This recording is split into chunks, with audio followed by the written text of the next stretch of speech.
Under the harsh glow of the gym's lights, silence fell. A black belt instructor smirked, gesturing at the man in the janitor's uniform, inviting him to spar. The room erupted in muffled laughter. The janitor, quiet and composed, stood holding his mop as if weighing whether to. His skin glistened with the same sweat he'd just cleaned from the floor. To the students, he was invisible. A man meant to fade into the back, but that day, the story was about to flip, and everyone watching would soon realize how wrong they had been about. His name was Marcus, a soft-spoken janitor who worked nights cleaning the same martial arts dojo where others came to train and shine. Every morning before dawn, he mopped the same floor where champions boasted and bragged. To them, he was just the man with the broom, someone they barely noticed. But behind his calm eyes lived memories of another life, one filled with fights, sweat, and silence. No one knew that years ago Marcus had been a rising fighter until tragedy struck, forcing him to disappear from the ring he once owned. Marcus moved like a man who carried purpose in every step. The instructor, Chris, a regional champion with a reputation for arrogance, often mocked him jokingly. That day, surrounded by cameras and students, Chris wanted a new thrill. He called Marcus onto the mat, pretending it was just for fun. The students chuckled, recording the moment. They saw a cleanup man stepping into a warrior's ring. Marcus hesitated only for a breath, then quietly set his mop aside. His silence was louder than their laughter. Your one click can keep stories like this alive. Like, share, subscribe, and turn on the bell icon to stand with the voices that matter. The dojo's air grew heavier. Chris bowed dramatically, expecting a hesitant shuffle in return, but Marcus's posture shifted, subtle yet commanding. Years of discipline echoed in the way he raised his hands.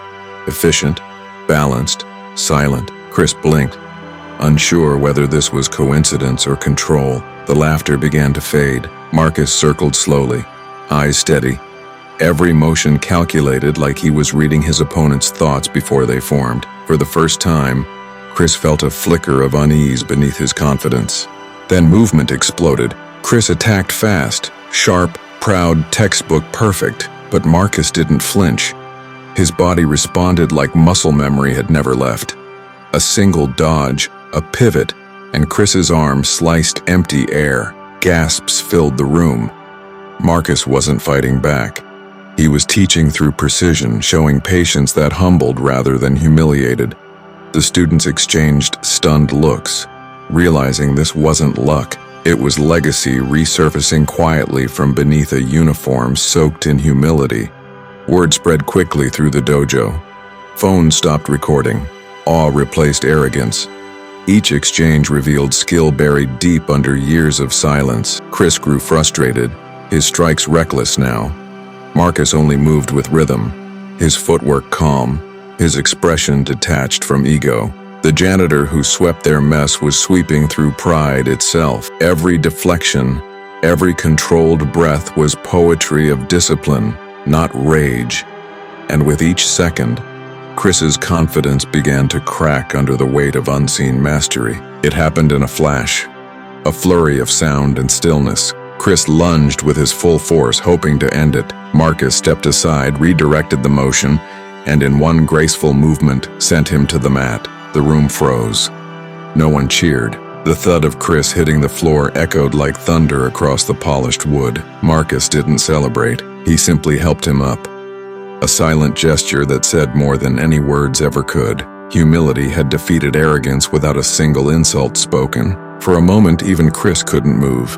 He stared at the man who moments ago was just a janitor, realizing he had faced not an opponent, but a mirror. Around them, students stood in reverent silence. Some looked ashamed, others inspired. They had judged a man by his uniform, never seeing the warrior beneath it. Marcus bowed respectfully, then quietly picked up his mop again, as if nothing extraordinary had happened. But the room knew it had witnessed something sacred. In the days that followed, the story spread beyond the dojo. People who once ignored Marcus began greeting him with respect, yet he remained unchanged, humble, focused, never bragging about what had happened. Chris's arrogance softened. He started teaching differently, speaking of discipline over dominance. He would often pause mid-class and remind his students that strength without humility was weakness disguised, and somewhere in the corner, Marcus would be sweeping, smiling faintly. A quiet reminder of what real mastery meant. That day became a lesson, one that transcended belts and ranks. It wasn't about fighting styles, but about the unseen battles people carry every day. The prejudices, the silent judgments, the masks of superiority. Marcus never needed applause. His victory was in revealing truth. Sometimes the people we overlook hold the greatest stories of all. The question that lingers isn't who won the spar, but what it took for others to finally see the man behind the mop.